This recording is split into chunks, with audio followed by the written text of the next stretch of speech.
पर हैकर्स का हमला हुआ है। ऑनलाइन पोर्टल के जरिए तलबा के नंबर बढ़ाने की कोशिश सामने आ गई। असाजा के पोर्टल पर 32 तलबा के 72 कोर्सेज के नताइज को तब्दील किया गया।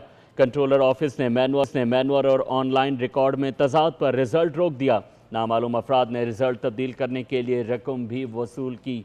इस हवाले से मजीद तफसीलात जानेंगे गुलाम दस्तगीर से। जी गुलाम दस्तगीर, आगाह कीजिएगा।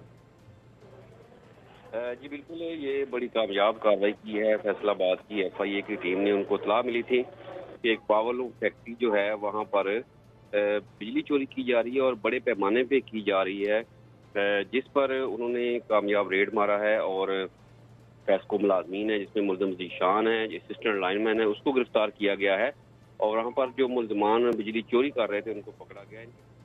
बहुत शुक्रिया, तफसीलात से आप आगाह कर रहे थे।